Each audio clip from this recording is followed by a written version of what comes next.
Pour notre deuxième journée, partons à la découverte de Tipaza et de ses ruines romaines. Après avoir passé la nuit dans des petites villas avec cette magnifique vue, nous commençons notre journée par une matinée de détente au sein de notre complexe en bord de mer. Repos et baignade au programme.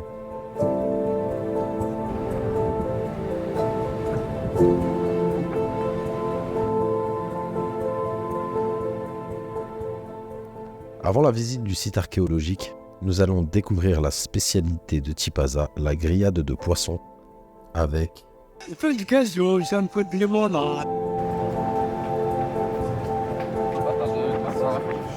une fois ce festin fini, place à la visite des ruines romaines de Tipaza. Petite minute d'histoire.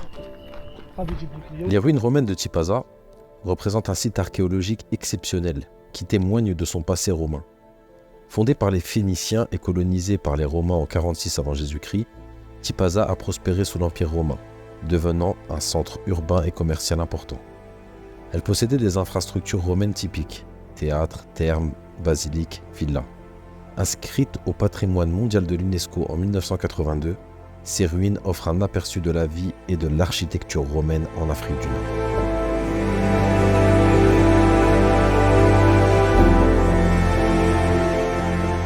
La stèle Albert Camus à Tipaza perpétue la mémoire d'un des plus grands écrivains du XXe siècle et son amour pour cette région, offrant aux visiteurs un lieu de contemplation et de connexion avec l'esprit de Camus.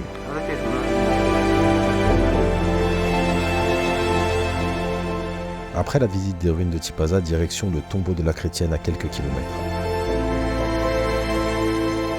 La visite du tombeau de la Chrétienne près de Tipaza est une immersion fascinante dans l'histoire antique.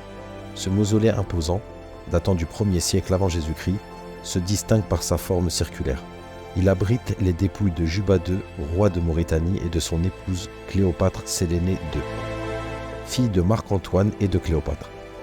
Le site, inscrit au patrimoine mondial de l'UNESCO, offre un aperçu de l'architecture pré-romaine en Algérie. Une fois cette visite terminée, en route pour Bou Saada, les portes du désert.